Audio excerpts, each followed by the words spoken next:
सहना भवतु सहनौ भुनक्तु सह वीर्यं करवावहै तेजस्विनावधीतमस्तु मा विद्विषावहै। ॐ शान्तिः शान्तिः शान्तिः। हरिः ॐ तत्सत्।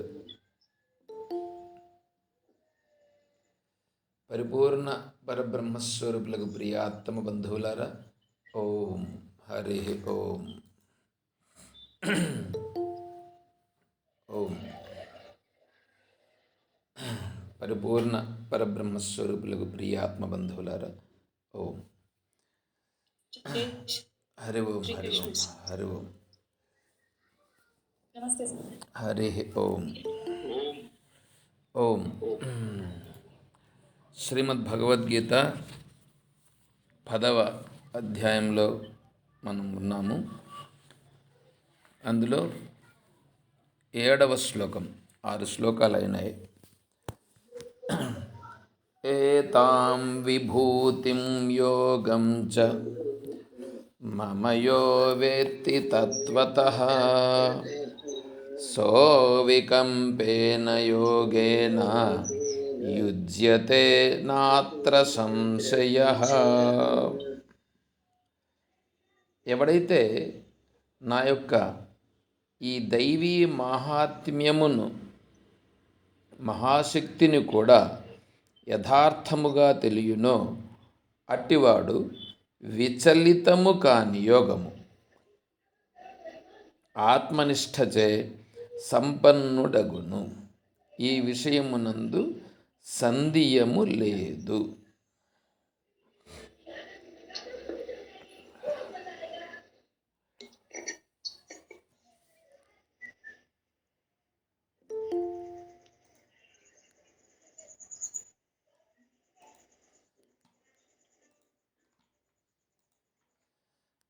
ఏతాం విభూతిం యోగం చ మమ యో వేత్తి తత్వతః సోవికంపేన యోగేన యుజ్యతే నా అత్ర సంశయః.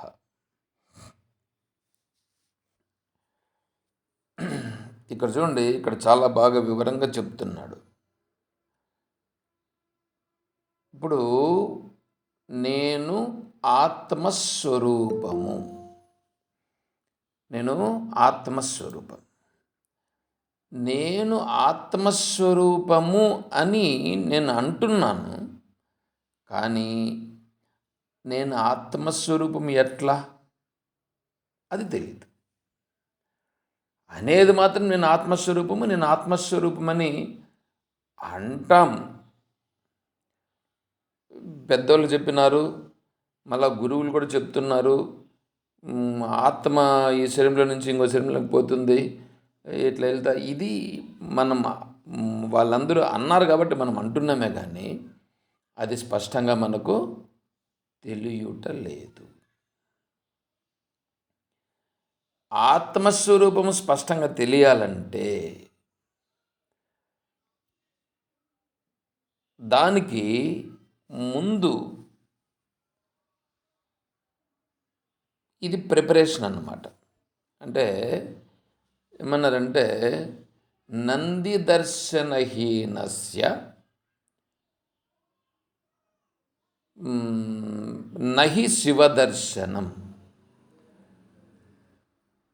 ఇప్పుడు వాడు శివాలయానికి వెళ్ళి శివుణ్ణి దర్శించినాడా లేదా అనంటే, ముందు శివలింగ దర్శనం అవుతుందా లేకపోతే నందీశ్వరుని యొక్క దర్శనం అవుతుందా అని అంటే, ముందు కనిపించేది నందీశ్వరుడు కనిపిస్తాడు. నందీశ్వరుని దర్శనం అయ్యిందంటేనే తర్వాత నీకు శివ దర్శనం అవుతుంది. నందీశ్వరుని యొక్క దర్శనమే కాకపోతే శివ దర్శనం కాదు. అంటే ముందర నందీశ్వరుని మనం చూసినామనంటే ఇంగుండేది శివుడే. అట్లాగే ఇక్కడ కూడా ఆత్మదర్శనం కావాలంటే ముందు ఈశ్వరుని గురించి తెలియాలి. ఈశ్వరుడు అనేటువంటి స్వరూపము సగుణ బ్రహ్మ. ఈ సగుణ బ్రహ్మను తెలిస్తేనే ఆ తర్వాత ఆత్మతత్వం అనేది తెలుస్తుంది. ఈ సగుణ బ్రహ్మను గురించి తెలియకుండా ఆత్మతత్వమును తెలుసుకునుట అంటే అది నిలబడేది కాదు. ఫౌండేషన్ లేకుండా ఇల్లును కట్టినట్లు అవుతుంది. ఫౌండేషన్ ఎంత బాగా ఉంటే అంత బాగా ఇల్లు నిలబడుతుంది. ఇక్కడ కూడా ఈశ్వరుణ్ణి గురించి వివేకము లేకుండా ఆత్మదర్శనం, ఆత్మతత్వం అనేటువంటి దాన్ని చాలా మతాలు వ్యాప్తి చేస్తున్నాయి. ఉన్నటువంటి వాళ్ళు దాదాపు చెప్పే వాళ్ళందరూ అదే చెప్తారు. ఎందుకంటే ఆత్మతత్వాన్ని నువ్వు ఇలా చూడు, అక్కడ జ్యోతి పెట్టి జ్యోతిని చూసుకుంటూ కూర్చో, లేకపోతే ఇవన్నీ ఏమొద్దు, నువ్వు శ్వాసను చూసుకుంటూ కూర్చో, నువ్వు తపస్సు చేసుకోపో, హిమాలయాలకు వెళ్ళి అక్కడైనా తపస్సు చేసుకుంటే నీకు దవుతుంది. ఇవన్నీ నీకు ఆత్మదర్శనం అనేటువంటిది కాదు. అసలు ఆత్మదర్శనం అనేటువంటిది నీకు కావాలనంటే అసలు ఆత్మ అంటే ఎలా ఉంటుంది తెలియాలి కదా.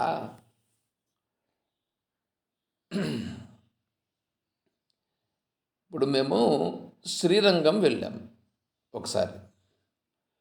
శ్రీరంగం వెళ్ళాలనంటే శ్రీరంగం అంతవరకు వెళ్ళలేదు, చూడలేదు. అసలు శ్రీరంగం అంటే ఏమిటి, శ్రీరంగంలో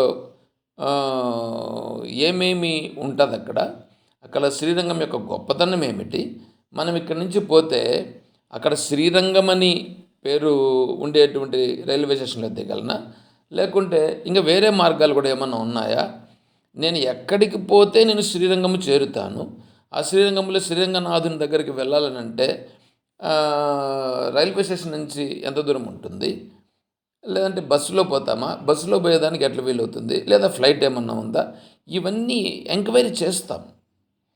ఎంక్వైరీ చేసిన తర్వాత ముందుగా ఏమవుతుందంటే మనకు శ్రీరంగము అని అంటే ఒక ఐడియా నిర్మాణం ఏర్పడుతుంది.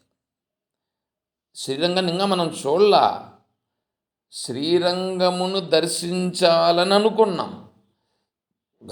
శ్రీరంగనాథుడు అక్కడ ఉన్నాడు,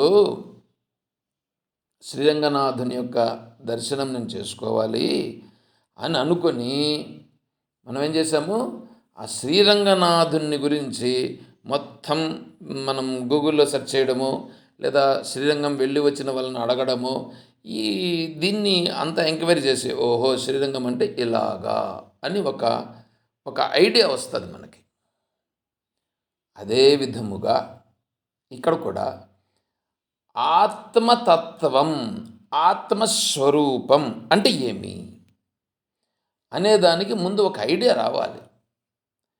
ఏమిటి ఐడియా అంటే ఈ ప్రకృతి పురుషుడు ఇద్దరున్నారు. భగవంతుడు అందుకని 7వ అధ్యాయంలో పరాప్రకృతి అపరాప్రకృతి 2 ఉన్నాయి. ఈ పరాప్రకృతి అపరాప్రకృతులు ఇవి 2 నా వలననే ఏర్పడినవి అని చెప్పాడు. నావి ఇవి 2 అని చెప్పాడు. ఈ రెండింటి వలన సకల సృష్టి జరుగుతూ ఉన్నది అని చెప్పాడు. ఇప్పుడు పరాప్రకృతిని అపరాప్రకృతిని చూస్తే భగవంతుని అంటే ఆత్మస్వరూపం యొక్క వైభవము మనకు తెలుస్తుంది. ఎప్పుడైతే వైభవము తెలిసిందో, అంటే వైభవం అంటే ఆ సామర్థ్యం, గొప్పతనం, అది ఎప్పుడైతే మనం గుర్తిస్తామో అప్పుడు ఆ తత్వాన్ని మనం మరింత దగ్గరికి చేరేదానికి అవకాశం ఉంటుంది. ఇప్పుడు వీళ్ళు వేరే వాళ్ళందరూ అనుకునేటువంటి విధానం ఏమిటైతే ఉన్నదో, ఈ ప్రకృతి గురించి పరమాత్మ గురించి వాళ్ళు ఏం చేస్తారంటే వాటికి అంత పెద్ద ప్రాధాన్యం ఉండదు. ఆత్మస్వరూపమును తెలుసుకునుట, ఆత్మను ధ్యానము చేయుట, ఇదే ఉంటుంది వాళ్ళకి. ఆత్మని ధ్యానం చేయి. ఇంకా ఇప్పుడు వీళ్ళు ఉన్నారు చూడండి, రమణ మహర్షుల వారిని గురించి ఫాలో అయ్యేటువంటి వాళ్ళు, నేనెవరో తెలుసుకో చాలు, పై మొత్తం కొలాప్స్ అయిపోయాయి. అసలు ప్రకృతి అంటే ఏమో తెలీదు, పరమాత్మ అంటే ఏమో తెలీదు, ఈశ్వరుడు అంటే ఏమో తెలీదు, నేనంటే ఏమో తెలుసుకో.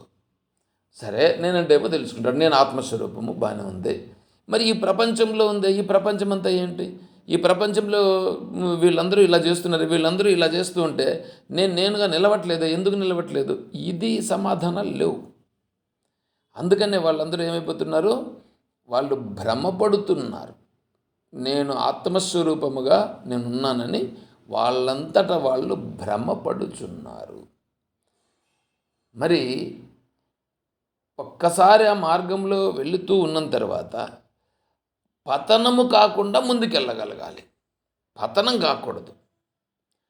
పతనం కాకుండా ముందుకు వెళ్ళి ఇంకక్కడ ఒక్కసారి స్థిరపడిపోతే అక్కడి నుంచి నువ్వు ఏమి చేసినా కదలిక అనేటువంటిది ఉండదు.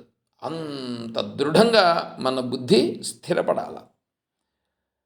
ఆత్మస్వరూపం అనేది వచ్చేది లేదు, పోయేది లేదు. నిన్న తెలుసుకున్నాంగా, నిన్న విచారణలో చెప్పుకున్నాం కదా, ఆత్మస్వరూపం అనేటువంటిది అది నైష్కర్మ్య స్థితి.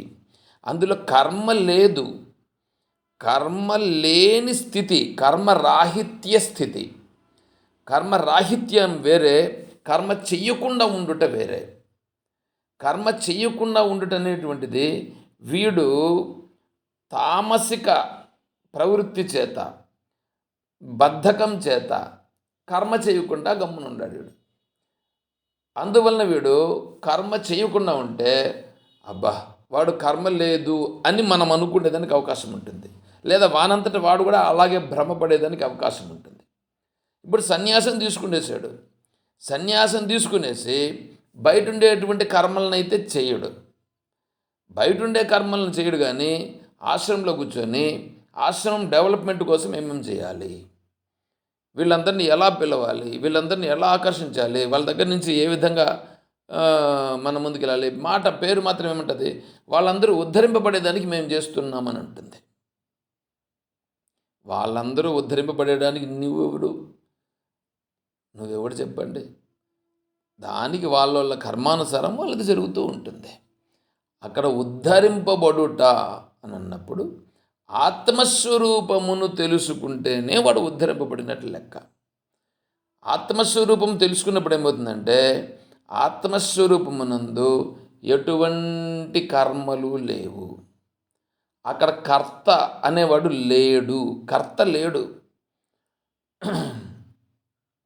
భగవంతుడు ఏమన్నాడు? నచమాం తాని కర్మాణి నిబధ్నంతి ధనంజయ.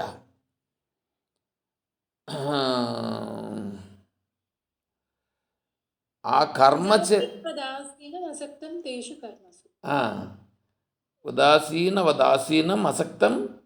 కర్మసు. నచమాం తాని కర్మాని నిబధ్నంతి ధనంజయ ఉదాసీనం అసక్తం తేషు కర్మసు. ఆ కర్మను నేను చేసే సృష్టినంతా కూడా సృష్టించినాను. ఈ సృష్టి అంతా జరిగేదానికి కారణం నేనే. అయితే నేను ఆ కర్మ చేత బంధింపబడుట లేదు. ఎందుకు? ఆ కర్మ అనేటువంటిది నేను చేసినాను అనే భావన నాకు లేదు. నేనప్పుడు కర్తను కాదు. నాకు సంబంధం లేదు. అది ఉండినా ఒకటే, లేకపోయినా ఒకటే. కాబట్టి కర్తృత్వము అనేది లేకుండా పోవాలి. ఆ కర్తృత్వం అనేది లేకుండా పోతేనే వీడికి ఆత్మస్వరూపం అనేటువంటిది తెలుస్తుంది. ఈ కర్తృత్వం అనేటువంటి దానిలో మనం చిక్కులుకొని ఉన్నాం ఇక్కడ. ఆ కర్తృత్వం అనేటువంటిది అది చిన్నగా తన నుంచి తొలగాలి. చిన్నగా తొలగాలంటే ఎవరన్నా తొలగిస్తారా? ఎవడు తొలగించడో. ఇప్పుడు అది ఎట్లా తొలగడం ఎలాగా అంటే, ఈశ్వరుడు ఈ పనులన్నీ చేస్తున్నాడు. ప్రకృతే క్రియమాణాని గుణై కర్మాణి సర్వశః అహంకార విమూఢాత్మ కర్త అహం ఇతి మన్యతే. ఇవన్నీ చేస్తాను ఎవరు? ప్రకృతే.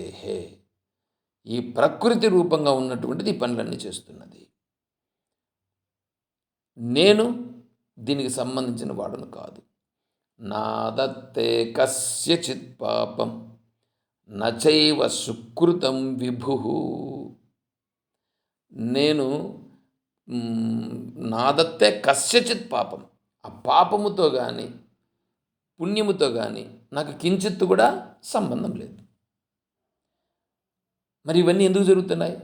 అజ్ఞానేనావృతం జ్ఞానం. వాడికి ఏమైపోతుంది? అజ్ఞానము చేత ఆవరించబడి వాడు దానిలో మునిగిపోయి ఉన్నాడు.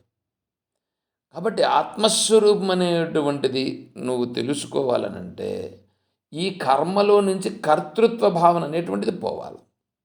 కర్తృత్వ భావన పోవాలనంటే నీకు ఆత్మతత్వము తెలియాలి.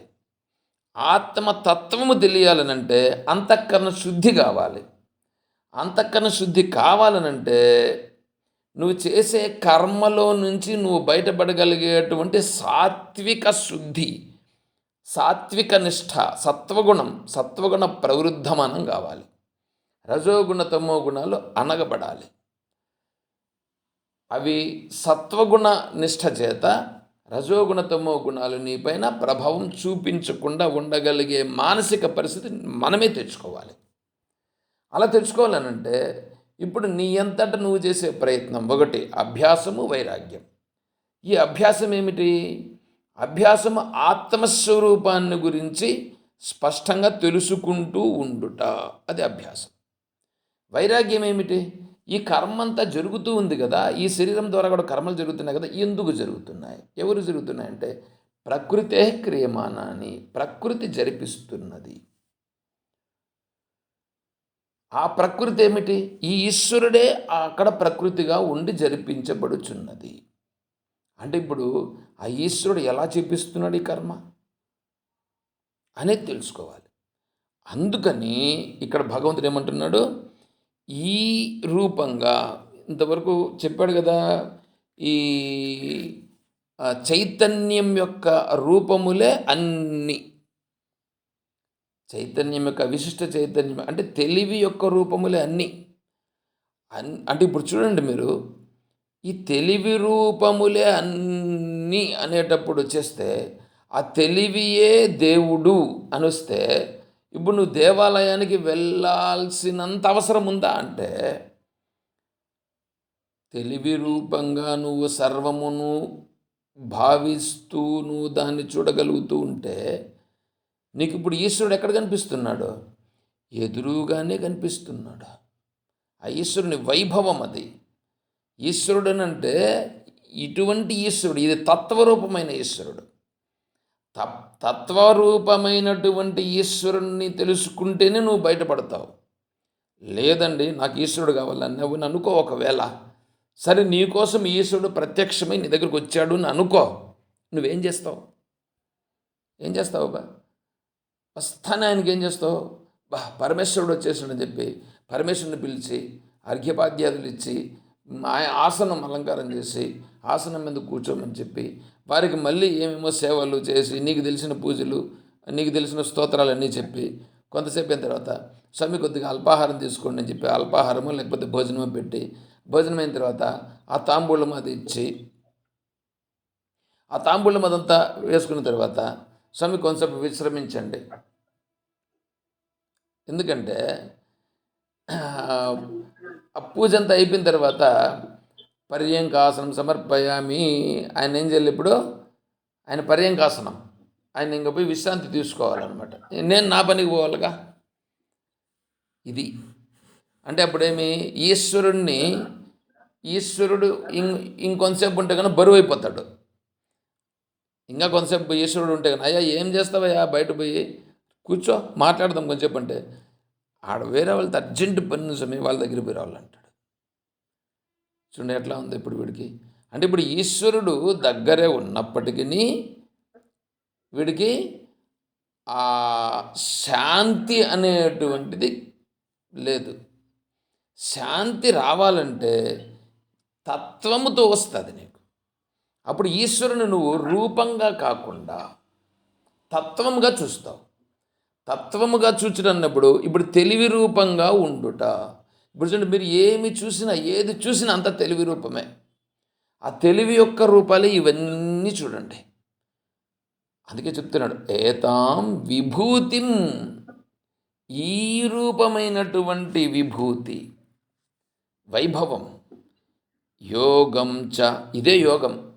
అంటే ఈ రూపంగా ఈశ్వరుని యొక్క స్వరూపాన్ని చూచుటయే ఇక్కడ మనకు యోగం. యోగం అనేటప్పటికీ మనోళ్ళు మామూలుగా ఈ యోగం అనేది వేరే తీసుకొని ఆడ కూర్చొని ఒక జాగాలో కళ్ళు మూసుకొని వాడు ఏదో ఒక ఆసనం వేసుకొని ఆసనం ప్రకారంగా వెళ్ళి అట్లా ఉంటేనే యోగం అని వీళ్ళు అనుకుంటుంటారు. అది కూడా యోగమే, అది కూడా యోగమే. కానీ ఆ యోగము ప్రాథమిక స్థాయిలో మనస్సును నిగ్రహించి తన అదుపులోకి తెచ్చుకునేదానికి ఉండే యోగం. ఇక్కడేమిటి యోగం? ఇక్కడ ఈశ్వరుని యొక్క తత్వాన్ని స్పష్టంగా అనుభవంలోనికి తెచ్చుకునేటువంటిది ఇక్కడ యోగం. అందుకు చెప్తున్నాడు, ఏతాం విభూతిం యోగం చ, ఈ రూపమైనటువంటి యోగము. ఏ రూపమైన యోగము? నువ్వు ఏది చూసినా యత్ కరోసి యదస్నాసి యజ్జుహోసి దదాసి యత్, ఇవన్నీ కూడా ఈశ్వరుని రూపంగానే చూచుట. ఈశ్వరుని రూపంగా చూస్తావు నువ్వు అక్కడ. అయితే వాళ్ళు నీ పైన వ్యతిరేక భావనలో ఉన్నారని అనుకోండి. ఆ వ్యతిరేక భావనలో ఉన్న ఆ వ్యతిరేక భావనగా ఉండుటకు కారణము తెలివియా అంతఃకరణమా అంటే తెలివి కాదు, అంతఃకరణం. ఆ తెలివి ఏం చేస్తుంది? తెలివి ఉన్నదానిని ప్రకాశింపజేస్తుంది అంతే. తెలివి ఉన్నదాన్ని ప్రకాశింపజేస్తుంది. ఇప్పుడు కరెంట్ ఏం చేస్తుంది? నువ్వు ఏ దాంట్లోకి పంపిస్తే దాన్ని పని చేసేట్లుగా చేస్తుంది. బల్బులోకి పంపించినావు, బల్బు వెలిగింది. టీవీలోకి పంపించినావు, టీవీ ఆన్ అయింది. ఏసీలోకి పంపిస్తే ఏసీ ఆన్ అవుతుంది. అంటే నువ్వు దేనిలోకి పంపిస్తే అట్లా పనిచేసినట్లుగా ఇక్కడ కూడా ఈ ఈ తెలివి అనేటువంటిది ఆ అంతఃకరణము ఏదైతే రూపాంతరాన్ని చెందిందో దానిని తెలివి ప్రకాశింపజేస్తుంది. అక్కడుండేటువంటి విషయమును తెలివి ప్రకాశింపజేస్తుంది అంతే. తెలివికి ఏం సంబంధం లేదు. తెలివి స్ఫటిక లోహిత దర్శనేన పారమార్థిక కర్తృత్వ భ్రమ నివృత్త. స్ఫటిక లోహిత దర్శనేన, స్ఫటికమునందు లోహితము అంటే ఎర్రని వర్ణము కలిగినటువంటి పుష్పము యొక్క రూపము స్ఫటికములో కనిపిస్తుంది. స్ఫటికమునకు నిజముగా ఏ రూపము లేదు. ఏ రూపము లేనటువంటి స్ఫటికము ఈ ఎర్రని వస్తువు దగ్గర ఉన్న కారణం చేత ఈ స్ఫటికము కూడా ఎర్రని రూపముగా మారినట్లుగా, ఎర్రని రూపముగా కనిపించినట్లుగా ఈ తెలివి ఏ రూపమైనటువంటి విశేషము లేకుండా ఉన్నప్పుడు కూడా ఈ విషయము అంటే మనస్సులో ఆ విషయం అనేటువంటిది వచ్చే లోపల ఈ తెలివి ఆ రూపాన్ని ప్రకాశింపజేస్తుంది. అప్పుడు ఆ తెలివి అలా ఉన్నట్లు కాదు. తెలివి అలా ఉన్నట్లు కాదు. ఆడ కనిపిస్తున్నటువంటిది అంతఃకరణ ధర్మమును తెలివి ప్రకాశింపచేసింది అంతే. తెలివే గన నీకు అలాగే ఉండేది కనైతే ఎప్పుడు అలా ఉండాలా? అలా ఉండదు. ఎందుకంటే తెలివికి ఆ ధర్మాలు ఏమీ లేవు. ఇక్కడ మనం చూడాల్సింది, వాడు మనల్ని ఏమైనా అంటున్నాడంటే మనము తెలివిని చూడాలి. ఆ వెనకాల అంటుండేటువంటిది అంతఃకరణము యొక్క ధర్మమును చూడాలి. ఇప్పుడు మనం ఏం చేయాలి అంటే మనము తెలివిగా ఉండుట, తెలివిగా ఉండుట అనేటువంటిది మనం ఇక్కడ అభ్యాసం. మరి తెలివిగా ఉండుటనంటే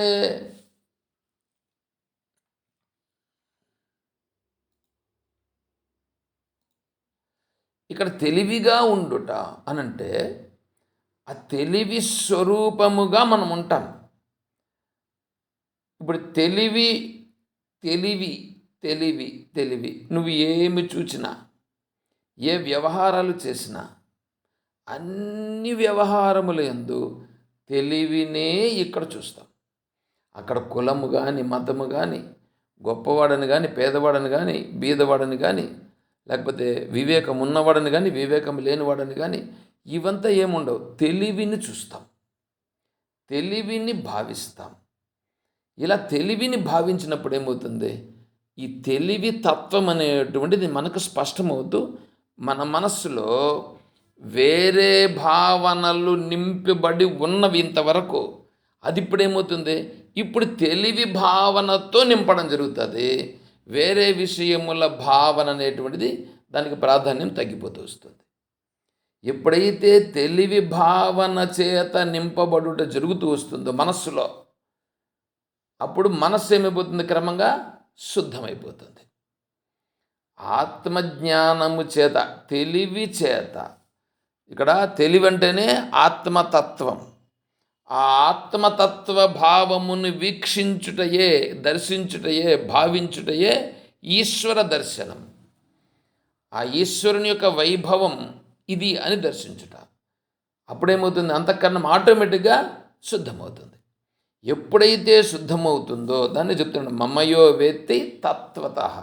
ఇలా తెలుసుకోవాలి, తత్వత తెలుసుకోవాలి. తత్వత కాకుండా నేను విగ్రహమునే చూస్తాను, ఆ విగ్రహంలోనే దేవుడు ఉన్నాడు అని అనుకుంటే అది వారి వారి అభిప్రాయం వాళ్ళు పోతారు. వాడు అలాగే ఉంటాడు. వాడు విడుదల పొందుట అనేటువంటిది ఇంకెప్పుడో వాడు మళ్ళీ తిరిగి ఈ స్థితికి రావాల్సింది ఎప్పుడో ఒకరోజు. ఇలా ఎవడైతే తత్వత తెలుసుకుంటాడో వాడికి ఏమైపోతాడు, సోవికంపేన యోగేన, అవికంపేన సహా, అతను అవికంపేన అంటే అందులో నుంచి వికల్పాలు లేకుండా, అంటే ఇప్పుడు వాడు ఆ స్థితికి చేరాలి కదా. వాడి మనస్సు కూడా ఇప్పుడు ఏమవుతుందంటే, అంతఃకరణం కూడా, ఈ అంతఃకరణానికే ఇవన్నీ, ఆత్మస్వరూపానికి ఏమీ లేదు. ఆత్మస్వరూపం అనేటువంటిది ఏమీ లేదు, అది ఉంటే దాన్ని ప్రకాశింపజేస్తుంది అంతే. అదేవిధంగా ఇక్కడ కూడా ఈ అంతఃకరణములో ఉండేటువంటి దోషాలన్నీ క్రమంగా క్రమంగా క్రమంగా ఏమైపోతాయంటే తొలగిపోతాయి. క్రమంగా కొద్ది కొద్దిగా తగ్గి తొలగిపోతాయి. అయితే ఈ తగ్గే సందర్భంలో వీడు ఆత్మతత్వాన్ని పట్టుకున్నాడు కాబట్టి వీడికి అన్ని సుఖాలు వస్తాయా అని అంటే వీడికి సుఖాలు రావు. మరేమి దుఃఖాలు ఏమైనా వస్తాయా? దుఃఖాలు కూడా రావు. దుఃఖాలు వస్తాయి, సుఖాలు వస్తాయి. దుఃఖాలు సుఖాలు రావడానికి వీడు ముందు సంపాదించి పెట్టుకొని ఉండేటువంటివన్నీ ఆల్రెడీ ముందర ఇప్పుడు ఫిక్సప్ అయి ఉన్నాయి కాబట్టి అవి ఆల్రెడీ ఫిక్స్డ్. ఏమండి, ప్రతి జీవికి ఈ శరీరం పుట్టినప్పటి నుండి శరీరం విడిచిపెట్టేటంత వరకు ఏమి జరగాలని ఉందో ఆల్రెడీ ఫిక్స్డ్. దానిని నువ్వు మార్చాలన్నంత మాత్రాన్ని నువ్వేం మార్చలేవు. అవి జరుగుతూనే ఉంటాయి, అవి జరుగుతాయి కూడా. లేదంటే నేను ఇట్లా ఉండాలనుకుంటున్నాను, అట్లా జరుగుతుంది, నేను ఇట్లా అనుకున్నాను, అట్లా అనుకున్న తర్వాత ఇవన్నీ ఆడ ఉండేటట్లుగానే ఆడ జరిగేటట్లుగా ఉండేదాన్ని నీ మనసులో నువ్వు అనుకున్నావు కాబట్టి అట్లా జరిగింది. అంతేగాని నువ్వనుకొని సాధించిందంటూ ఏమీ లేదు. ఇదే ఈశ్వరుని యొక్క వైభవం. దీన్ని గుర్తించుటయే ఇప్పుడు ఇక్కడ చేయాల్సింది. అందుకే స్వామీజీ ఏమంటారంటే, యాక్సెప్టెన్స్. ఏది జరిగితే ఆ జరిగిందంతా ఇలాగే జరగాలని ఉన్నది అని నువ్వు చూస్తూ ఉండుట. మనకు సామెత కూడా ఒకటి చెప్తారు చూడండి, జరిగేదంతా మన మంచికే. జరిగేదంతా మన మంచికే. విన్నారు కదా మీరు ఆ సామెతని. కాబట్టి జరిగేదంతా నా మంచికే అని నేను ఉండగలుగుతున్నానా? ఉండలేకపోతాం, ఉండలేము. ఎందుకంటే మన మనస్సులో వేరేది తెలుస్తూ ఉంటాం. అక్కడ జరుగుతూ ఉండేది వేరే జరుగుతుంది. అక్కడ జరిగేది నీ ప్రారంధాన్ని అనుసరించి జరుగుతూ ఉంది. నీ మనస్సులో నువ్వు అనుకుంటా ఉండేది ఆగామని గురించి నువ్వు అనుకుంటున్నావు. నువ్వేదో అనుకుంటున్నావు. నువ్వు ఇలా అనుకొని ఉంటే నీ ప్రారంధంలో లేకుండా పోతే నీకు ఎట్లా దొరుకుతుంది? అది అట్లా జరిగే అవకాశం లేదు. అందుకని ఇక్కడ మనం ఏం చేయాలంటే, ప్రారంధంలో ఏది జరగాలని ఉన్నదో, ఏమంటే నేను చెప్తాండేది ఆత్మతత్వాన్ని తెలుసుకోవాలని అనుకునే వాళ్ళ కోసం చెప్తున్నా. ఇక్కడ మిగతా వాళ్ళందరూ ఇట్లా ఉండలేదని అంటే వాళ్ళకి ఎట్లా అన్వయం చేస్తుంది? ఇక్కడ భగవద్గీత అందరికీ చెప్పబడింది. అందరికీ చెప్పబడినప్పటికీ వాడు రానప్పుడు వాడికి కూడా చెప్పినారు కదా అని మనం ఎట్లా అంటాం? వాడు చూడు ఎంత అధర్మంగా చేస్తున్నాడో, ఎంత అన్యాయంగా ఉన్నాడో, ఏ విధంగా ప్రజల్ని హింసిస్తున్నాడో చూడు, వానికి కొంచెం కూడా కనికరం అనేది లేదండి అని మనం వాడిని ఎత్తి పొడిచేటువంటి పరిస్థితులు కొన్ని ఉంటాయి. ఎదుటి వాళ్ళను వాడి దగ్గరికి పోయి కాదు, మనం ఇక్కడ కూర్చొని మాట్లాడుకుంటూ చెప్తుంటారు. వాడిని నువ్వేమి చేసినా నువ్వు మార్చలేవు. వాడికి కూడా భగవద్గీత చెప్పబడింది కదా, వాడికి కూడా భగవద్గీత చెప్పబడింది. మరి వాడు ఎందుకు మారలేదు? వాడు మారలేదు. కాబట్టి వాడు ఉద్ధరింపబడాలనా వద్దా అనేది మనకొద్దు. నేను ఉద్ధరింపబడాలనా లేదా అనేదే నాకు కావాలి. నేను ఉద్ధరింపబడాలంటే ఇప్పుడు నా మనస్సు ఏం కావాలి? నా మనస్సు ఆత్మతత్వాన్ని తెలుసుకుంటూ ఆత్మతత్వ స్వరూపంగా స్థిరపడిపోవాలి. ఆత్మతత్వ స్వరూపంగా స్థిరపడాలనంటే ఇప్పుడు ఇక్కడ అంతఃకరణంలో ఏ భావాలైతే ఉన్నాయో వాటికి వికారం చెందకుండా ఉండగలగాలి. వికారం చెందకుండా ఉండాలంటే ఆ ఎదురుగా ఉన్నటువంటిదంతా కూడా ఈశ్వరుని యొక్క వైభవం అని చూస్తూ ఉండాలి, చూడాలి, గుర్తించాలి. నువ్వేం ఊరికే గుర్తించాల్సిన పనిలేదు, ఉండే యథార్థాన్ని గుర్తించుట. అలా గుర్తించినప్పుడే ఓహో ఈశ్వరుడు ఇలా జరగాలని ఉంది, అందుకోసం ఇలా జరుగుతూ ఉన్నది, నేను ఇప్పుడు అలా ఉండుటయే జరగని ఈశ్వరేచ్ఛ ఏమి జరగాలని ఉంటుందో అది జరుగుతుంది అని ఉండుట. మన ఈ మధ్యలో మనం యూట్యూబ్లో ఒక పాత స్నేహితునితో సంభాషణ అని ఒకటి పెట్టాను. అది మురుగేష్ గారు, మీరు అదే ఫోన్లో మాట్లాడినాం కదా నారాయణ స్వామితో. ఆ నారాయణ స్వామి ఆయన మాట్లాడినాడు, నేను ఆశ్రమంలో జరిగేటువంటి కార్యక్రమానికి మీరు రావాలని చెప్పి ఆహ్వానిస్తే ఆయన ఏమంటున్నాడంటే, ఆ మొలకను నేను ఎందుకు పెట్టాలంటాడండి. ఆ మొలకను నేను ఎందుకు పెట్టాలి?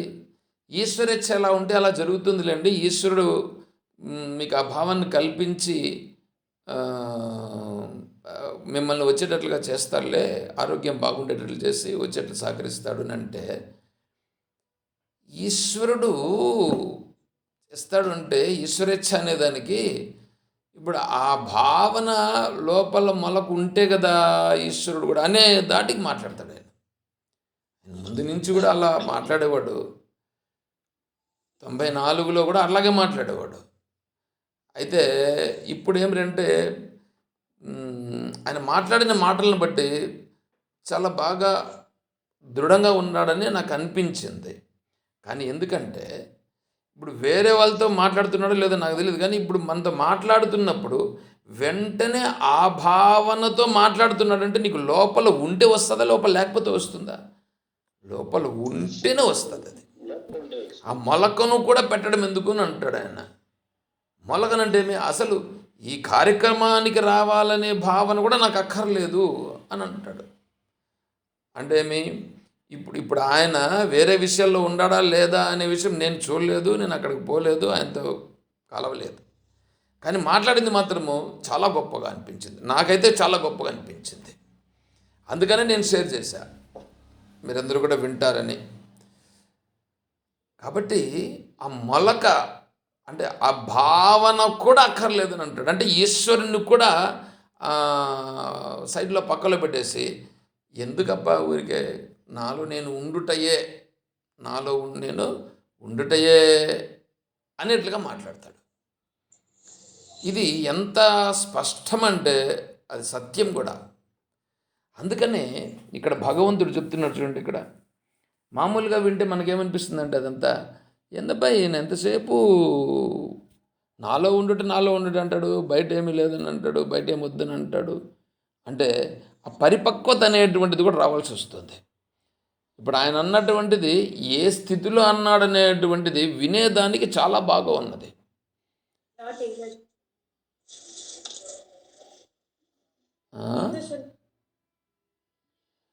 వినేదానికి చాలా బాగుంది. కానీ అక్కడ దగ్గరికి వెళ్ళి చూస్తే అప్పుడు బాగా స్పష్టంగా గుర్తించేదానికి వీలవుతుంది. కానీ ఇప్పుడు లోపల ఆ భావన లేకపోతే ఆ మాట ఎట్లా వస్తుంది?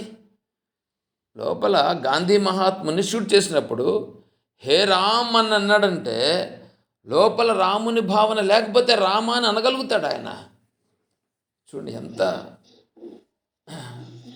ఎంత మానసికంగా దృఢమైపోయి ఉండాలంటే అంత దృఢమైపోయి ఉండాలి అనిపించిందా. కాబట్టి ఇక్కడ విషయం ఏంటంటే మన మనస్సులో అటువంటి వికారము లేకుండా, అంటే అక్కడ జరుగుతూ ఉన్నటువంటిది ఏది జరుగుతూ ఉందో ఇదంతా కూడా జరగాల్సిందే జరుగుచున్నదని దానికి వికారము చెందకుండా ఉండగలుగుట అనే మానసిక పరిస్థితి రావడం అనేది ఉందే, అలా జరగాలంటే నువ్వు ఈశ్వరుని చూడగలిగినప్పుడే అది జరుగుతుంది. ఈశ్వరుణ్ణి చూడకుండా నీకు ఇంక వేరే విధంగా జరిగేదానికి అవకాశం లేదు. లేదంటే ఇంకోటి ఏమంటే నా ప్రారబ్ధము ఏముందో అది జరుగుచున్నది, నా ప్రారబ్ధం ఏముందో అది జరుగుతూ ఉన్నది అని ఉండుట జ్ఞానం. నా ప్రారబ్ధమే ఈశ్వరుని రూపంగా ఇక్కడ ప్రకటమగుచున్నది అనేది భక్తి. రెండు చూడండి ఎంత దగ్గరున్నాయి సంబంధాలు. అదే ఇదే అది, ఏమీ తేడా లేదు. కాకపోతే జ్ఞానస్థితులు ఏమంటే నా ప్రారంధమని తనే ఉంటాడు, ఒకరిపైన ఆధారపడేది ఉండదు. ఒకరిపైన ఆధారపడకుండా నా ప్రారంధమే నేను అనాలంటే ఆ ఈశ్వరుడు కూడా నేనే అనేటువంటి స్థితిని దాటినప్పుడు వీడి మాట అనగలుగుతాడు. ఆ స్థితిని దాటలేనప్పుడు, అంత మానసిక పరిపక్వత లేనప్పుడు ఇప్పుడు ఏమనాలంటే కాదు, వీడు బాగా వివేకము చేత గుర్తించి ఇప్పుడు వీడు ఎలా ఉండాలంటే ఈడ జరుగుతున్నది అంతా ఈశ్వరుడు చేపిస్తున్నాడు, ఈశ్వరుడే సర్వం అని ఈ తెలివి రూపములను ఎప్పుడు చూస్తాడో వాడికి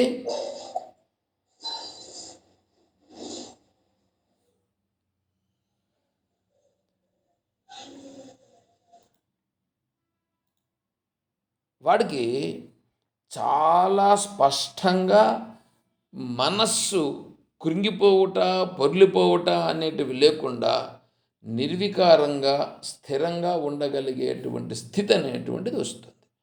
అప్పుడు సోవైకంపేన యోగేన యుజ్యతే నా అత్ర సంశయ. వాడు అంటే ఈ స్థితిలో ఎవడైతే అభ్యాసం చేస్తున్నాడో అతను అత్ర సంశయ నా యుజ్యతే అని అంటున్నాడు. యుజ్యతే అనంటే ఇక్కడ ఆత్మతత్వమునందు సంపన్నుడగుట, అంటే ఆత్మతత్వాన్ని తెలుసుకొని ఆత్మతత్వ స్థితిలో అనుభూతిని పొందుట అనేటువంటిది ఏదైతే ఉన్నదో అది చాలా స్పష్టంగా నిలబడుతుంది. అతనితో నారాయణ స్వామితో మాట్లాడేటప్పుడు నేను అనుభవం అని అన్నా, అతను అన్నాడు అనుభూతి అన్నాడు. అనుభూతిని అతను అన్నాడు, నేనేమో అనుభవం అన్నాను. అనుభవం అని అంటే అనుభూతి అన్నాడు. చాలా చాలా బాగా లోతైన విషయాన్ని మాట్లాడాడు. ఇది ఇటువంటి ఆత్మనిష్ట అనేటువంటిది అతనికి ఎంత ఎంత ఎంత ఆ ఈశ్వరుని యొక్క వైభవాన్ని దర్శిస్తే అంత అంత తొందరగా అతనికి ఆత్మతత్వం అనేటువంటిది చాలా స్పష్టంగా దృఢపడుతుంది.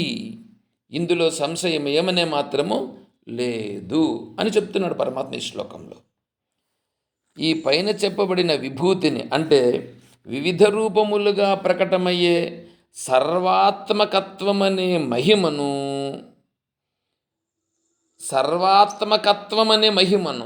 చూడండి ఇక్కడ ఎట్లా చెప్తున్నాడు. ఇది శంకర భాష్యాన్ని తత్వవిధానంద స్వాముల వారు తెలుగులో అనువదించినటువంటిది.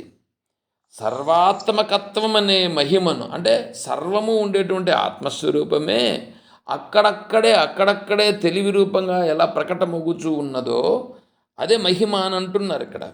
యోగమును అంటే నా యొక్క ఘటన జగత్తు యొక్క సంరచనను ఎవడు తెలియను, జగత్తు యొక్క సంరచనను ఎవడు తెలియను అంటే జగత్తును ఇవంతా ఎలా ఉన్నది, ఇదంతా ఎందుకుంది, ఎట్లా ఉంది అనేటువంటిది వీడికి ఇప్పుడు ఈ తెలివి రూపమును ఎప్పుడైతే చాలా స్పష్టంగా చూస్తూ వస్తాడో అది అప్పుడు వీడికి చాలా స్పష్టంగా అనుభవం అయిపోతుంది. ఇది ఎందుకు ఇట్లా ఉంది, ఎలా జరుగుతూ ఉంది అనేది అప్పుడు వీడికి అర్థమవుతుంది.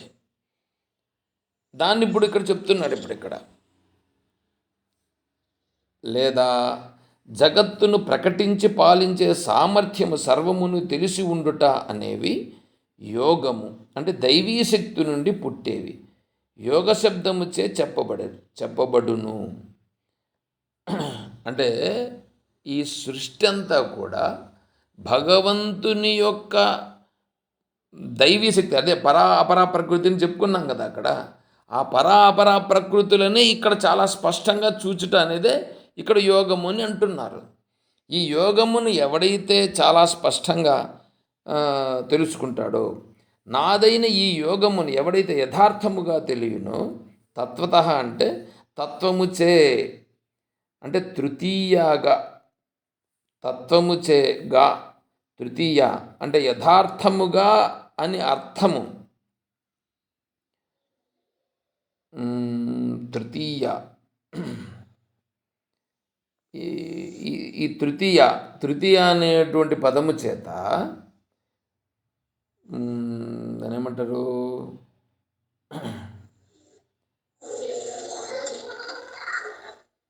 ఎవరబ్బా సౌండ్,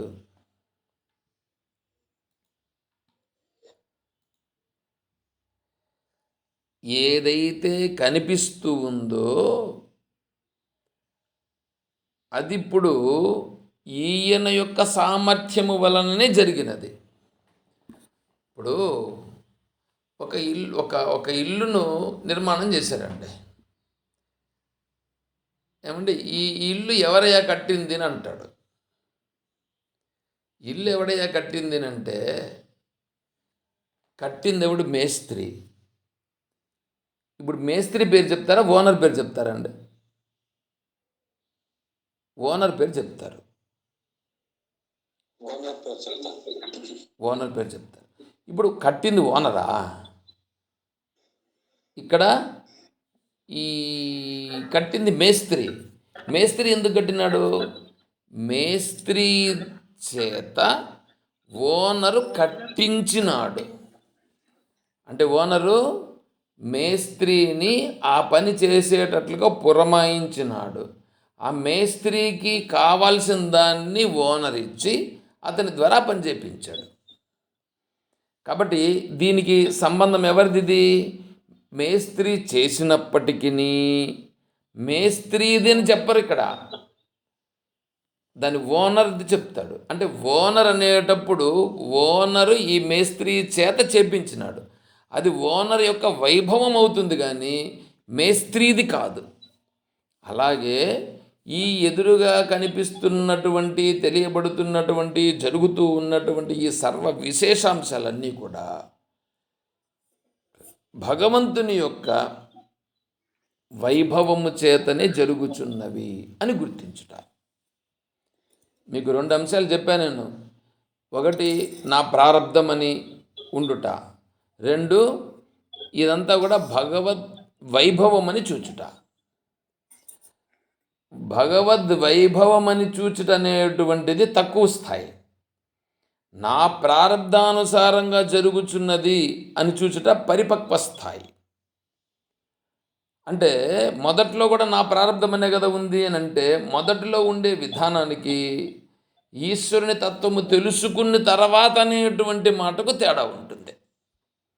ఏమండి, డిగ్రీలో ఎంటర్ అయ్యాడు, డిగ్రీలో ఈరోజు వెళ్ళి సీట్ ఇచ్చారు, ఫీజు కట్టేశాడు, ఫీజు కట్టేసి వాడికి అడ్మిషన్ అయిపోయింది.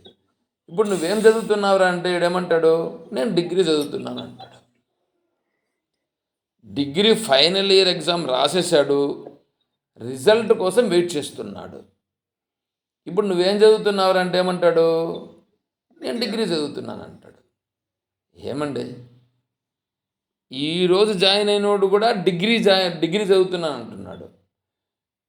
పరీక్షలు కంప్లీట్ అయిపోయేసేసి, అంటే ఫైనల్ ఇయర్ కూడా కంప్లీట్ అయ్యి ఎగ్జామ్స్ రాసేసి రిజల్ట్ కోసం వెయిటింగ్లో ఉన్నవాడు కూడా ఏం చదువుతున్నామంటే డిగ్రీ చదువుతున్నాను అంటాడు. చూడండి, ఇద్దరు మాట్లాడేది డిగ్రీనే అయినా ఇతని డిగ్రీకి అతని డిగ్రీకి తేడా లేదు. అదే విధముగా ఇక్కడ కూడా ఈశ్వరుని ఆశ్రయించుట, ఈశ్వర వైభవమును దర్శించడం అనేది ప్రాథమిక స్థాయి. ఆ స్థాయిని పరిపక్వమైన తర్వాత వచ్చేటువంటిది నా ప్రారంధాన్ని అనుసరించి ఇక్కడ జరుగుతున్నది. ఇది జ్ఞానస్థాయి. అది అక్కడ పరిస్థితి. దాన్ని ఇక్కడ చెప్తున్నాడు భగవంతుడు, నువ్వు అట్లన్నా ఉండు లేదా ఇట్లన్నా ఉండు. అంటే నీ మానసిక స్థితిని బట్టి, నీకున్న పరిపక్వతను బట్టి ఏదో ఒక విధంగా ఉండాలి.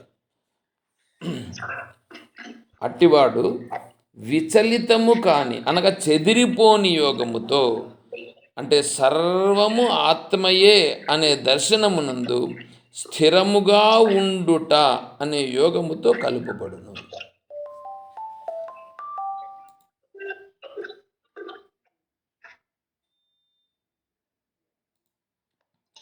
స్థిరముగా ఉండుట దేనితో? ఆత్మస్వరూపముతో ఖచ్చితంగా నేను దగ్గరవుతాడు. రోజుకి ఆత్మస్వరూపంతో దగ్గరవుతాడంటే ఏమంటే ఆత్మస్వరూపం ఎక్కడుంది? నా హృదయములోనే ఉన్నది ఆత్మస్వరూపం, నా హృదయమునందు ప్రకటింపబడుతున్నది. ఇప్పుడు దూరమైంది ఎవరు? మనస్, అంతఃకరణము చేత దూరమై ఉంది. ఇప్పుడు ఆ అంతఃకరణం ఏమవుతుంది? ఇప్పుడు అంతటినీ ఈశ్వరుని భావంగా చూస్తూ ఈశ్వరతత్వాన్ని స్వీకరించి ఆ ఈశ్వర భావనలో ఉంటూ ముందుకు పోతున్న కారణం చేత ఈ అంతఃకరణలో ఉండేటువంటి కాలుష్యాలు తగ్గి ఇతను ఇప్పుడు అక్కడే ఉండే ఆత్మస్వరూపానికి చాలా చేరువవుతున్నాడు, దగ్గర అవుతున్నాడు. అంటే ఇతనే దూరమయ్యాడు, ఇప్పుడు మళ్ళీ ఇతనే దగ్గరవుతున్నాడు. ఈ విషయమునందు సంశయము లేదు, ఎటువంటి సంశయము లేదు అని చెప్తున్నాడు. దీనినే మరింత దృఢము చేస్తూ తర్వాత 8వ శ్లోకం చెప్తున్నాడు. అహం సర్వస్య ప్రభవో మత్తః సర్వం ప్రవర్తతే ఇతి మత్వా భజంతే మాం బుధా భావ సమన్వితాః. ఆ శ్లోకము ఈ పైనుండే శ్లోకాన్ని ఇంకా బాగా దృఢం చేస్తుంది. దీన్ని మనం రేపు తెలుసుకునే ప్రయత్నం చేస్తాం. మళ్ళీ మనకి ఇంకా ఇప్పుడు ఈ గీతా జయంతి దగ్గరొస్తున్నది. మీరు ఎవరెవరు ఈ గీతా జయంతిలో పాల్గొంటారో వాళ్ళందరూ నాకు కొద్దిగా పేర్లు చెప్పాల్సి ఉంటుందండి. మీరు గ్రూప్లో షేర్ చేసినా ఓకే, అట్లా లేకుండా పోతే నాకు పేర్లు మళ్ళీ మీరు చెప్పినా కూడా దాన్ని కూడా నేను నోట్ చేసుకుంటాను. అది మీరు నాకు రేపు, ఎల్లుండి, మంగళవారం, బుధవారం, బేస్తవారం 3 రోజుల లోపల నాకు కొద్దిగా సమాచారం ఇవ్వాల్సిందిగా తెలియజేస్తున్నాం. ఎందుకంటే ఇక్కడ భగవద్గీతను గురించి కాంపిటీషన్లో పాల్గొంటామనేటువంటిది ఉద్దేశం ఏంటంటే ప్రైజ్ కొట్టాలని కాదు, ఇక్కడ ప్రైజ్ రావాల అనేటువంటిది కాదు ఉద్దేశం. ఈ ఈ భగవత్తత్వమును, ఆత్మతత్వాన్ని తెలుసుకుంటూ ఉన్నవాళ్ళు ఎలా ఉన్నారు, వాళ్ళు భావములు ఎలా ఉన్నాయి, ఎవరెవరు ఎలా తెలుసుకుంటున్నారు, ఎవరెవరు ఎలా వెళ్తున్నారు, నేను ఎంత మాత్రం తెలుసుకుంటున్నాను, నేను తెలుసుకుంటూ ఉన్నటువంటి మార్గం కరెక్ట్ అయిందేనా కాదా, నేను వింటున్నాను ఏదో నా బుద్ధికి పడుతూ ఉంది, ఇది కరెక్ట్ అవునా కాదా అనేటువంటిది అక్కడ అందరితో కలిసి కొద్దిగా చర్చించినప్పుడు, అక్కడ వేరే వాళ్ళు చేసే విధానాలు, వాళ్ళు చెప్పేటువంటి మాటలు ఇవన్నీ మనం విన్నప్పుడు, ఓహో ప్రపంచంలో అందరూ కూడా ఇలా ఉన్నారా, ఇట్లాంటి వాళ్ళు ఉన్నారు కదా అని ఇప్పుడు మనకు అక్కడ దాన్ని ఏమంటారు, ఆ సంఘటనలు ఎదురై మనం వాటిని పంచుకోవాల్సి వస్తుంది. ఆడ బాగా స్పష్టంగా మనం దాన్ని గుర్తించే పరిస్థితి వస్తుంది అనమాట. అందుకొరకు ఇటువంటి కార్యక్రమాలకు మనం హాజరు కావాల్సి ఉంటుంది. ఇప్పుడు నేను స్వామీజీ ఇప్పుడు కాకినాడలో ఉంటారు, కాకినాడకు వస్తారు క్లాసెస్. జనవరి 17వ తారీఖు నుంచి 31వ తారీఖు వరకు ఉన్నాయి. ఇప్పుడు జనవరి 17వ తారీఖు అని ఇంతకుముందే జూలైలో అనౌన్స్ చేశారు. ఇప్పుడు జనవరి 17వ తారీఖు అనేటువంటిది ముందే ఆల్రెడీ చెప్పారు కాకినాడ అంటే. ఇప్పుడు నేను కాకినాడ క్లాస్కి వెళ్తాం. ఎందుకు వెళ్తున్నాము, నాకు కావాలని, నాకు ఉంది కాబట్టి నేను వెళ్తాను. అలా వెళ్ళేదాని వల్ల దాని ప్రభావం ఏమిటి అనేటువంటిది వెళ్ళితే తెలుస్తుంది. కాబట్టి మీరందరూ రావాలనే నేను చెప్తున్నాను. మళ్ళా దాంట్లో మీరు రాకూడదని, మీ ఇష్టం ఉంటే చూడండి అని అనేటువంటిదంతా పెద్ద ఇదేం కాదండి. మనం ముందుకు పోవాలి. ఆత్మతత్వ మార్గంలో మనం ముందుకు వెళ్ళాలి అంటే ఇటువంటి ఆత్మతత్వానికి సంబంధించిన సన్నివేశాలు ఎక్కడెక్కడ ఉంటే వాటికి మనం ఖచ్చితంగా హాజరై తీరాలి. ఈ ఆత్మతత్వం అని పేరు మాత్రం ఉంటుంది కానీ అక్కడేమి పెద్ద అద్వైత సిద్ధాంత ప్రచారం అని ఉంటుంది కానీ ఆడ అద్వైతం ఉండదు, ఏముండదు. ఎంతసేపు అయినా కర్మలే ఉంటాయి. కర్మ ఉండే జాగాకు పోయినా కూడా మనకేమవుతుంది చెప్పండి, కర్మ చేసి కర్తృత్వం పెరుగుతుందే కానీ కర్తగా పెరగడమే కానీ నువ్వు కర్తృత్వ భావన ఎక్కడ తొలగిపోతుంది? నా మనస్సులో నేను ఈ కర్తృత్వ భావన నుంచి నేను బయటపడాలనే భావన ఎక్కడ కలుగుతూ ఉంది? అక్కడ మీరు యజ్ఞం చేయొద్దురండి, ఆ యజ్ఞం చేస్తే మీకు కావాల్సిన కోరికలన్నీ తీరుతాయి అని అంటే, ఆ యజ్ఞం చేసేదానివల్ల నీ కోరికలు తీరినా కూడా నువ్వు మరింత ఆత్మస్వరూపానికి దూరం అవుతున్నావు కానీ ఆత్మస్వరూపానికి దగ్గర ఎక్కడ అవుతున్నావు? కాబట్టి ఆత్మస్వరూపానికి దగ్గరయ్యేటట్లుగా నీ మనస్సును పరిపక్వత చేసేటువంటి పరిస్థితులు ఎక్కడైనా ఉంటే అక్కడికి మీరు వెళ్ళచ్చు, ఎక్కడైనా కావచ్చు. కాబట్టి మీరు దీన్ని గుర్తించాలని నేను చెప్తున్నాను. ఈరోజుకి క్లాస్ ముగిద్దాం. ఎవరికైనా ఏమైనా సందేహాలు ఉన్నవా?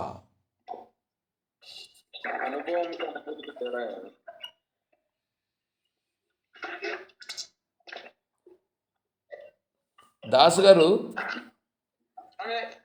మ్యూట్ చెయ్యి. ఎందుకంటే నువ్వు మ్యూట్ చేయకపోతే వేరే వాళ్ళు మాట్లాడేది వినిపించట్లేదు. నువ్వేమైనా మాట్లాడలేకుంటే మ్యూట్ తీసి మాట్లాడు. నువ్వు మ్యూట్ చెయ్యప్పా. అక్కడ ఫ్యాన్ అవి ఉంటాయి చూడు, అది సౌండ్ వస్తుంది.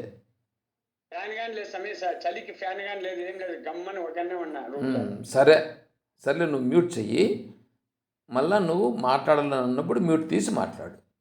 ఎందుకంటే ఇక్కడ వేరే వాళ్ళ నుంచి సౌండ్ రాలే, నీదే ఓపెన్ చేస్తే సౌండ్ వస్తుంది. ఏం చెప్పండి బాబు గారు.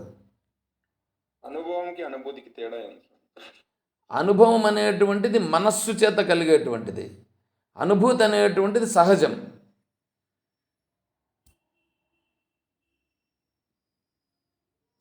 మనస్సు యొక్క ప్రభావం లేదు అనుభూతిలో. మనస్సు అనేటువంటిది డ్రాప్ అయిపోవాలి. మనస్సు డ్రాప్ అయిపోతే ఉండేది అనుభూతి. మనస్సుతో కలిసి ఉంటే అక్కడ అనుభవం. అది మనసుతో ఇప్పుడు నువ్వు మాట్లాడుతున్నావా? ఎవరు మాట్లాడుతున్నారు? మనసు ద్వారా నేనే మాట్లాడుతున్నాను. మనసుతో మాట్లాడుతుంటే నువ్వు మాట్లాడుతున్నావు గుర్తిస్తున్నావా లేదా? గుర్తిస్తున్నాను. ఆ గుర్తిస్తూ ఉండేది ఎవరు? తెలివి. మనసునే. తెలివి. ఆ తెలివితో గుర్తిస్తున్నావు. ఇప్పుడు మనసుతో కలిసిన తెలివి అక్కడ. మనస్సు లేకుండా ఉండేటువంటి తెలివి ఉందే, ఆ మనసు లేకుండా ఉండేటువంటి తెలివిని, ఆ తెలివిని తెలివే గుర్తించడం అంతే. ఇంకా అది చెప్పేదానికి కుదరదు. ఇప్పుడు ఉండేటువంటి దాన్ని మనస్సుతో కలిసి, అంటే మనస్సులో ఉండేటువంటి అనుభవం, స్మృతిలో ఉండేటువంటి వాటిని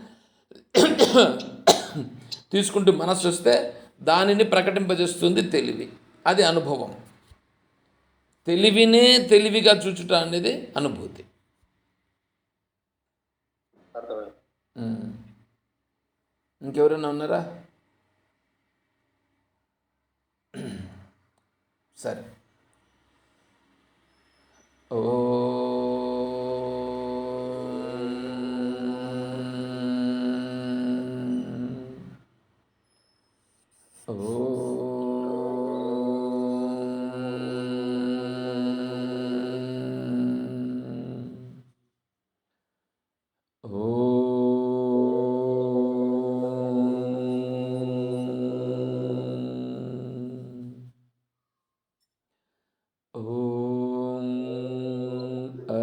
असतो मा सद्गमय ॐ तमसो मा ज्योतिर्गमय ॐ मृत्योर्मा अमृतं गमय ॐ शान्तिः शान्तिः शान्तिः। हरिः ॐ तत्सत्। ॐ सर्वं श्री सद्गुरुचरणारविन्दार्पणमस्तु। हरिः ॐ तत्सत्। ओम जय बोलो श्री कृष्ण परमात्मा की, जय बोलो गीता माता की, जय बोलो भक्त मंडली की। हर नमः पार्वती पतये। हर हर महादेव शंभो शंकर। जय सीताराम। हरि ओम तत्सत्। ओम हरि ओम।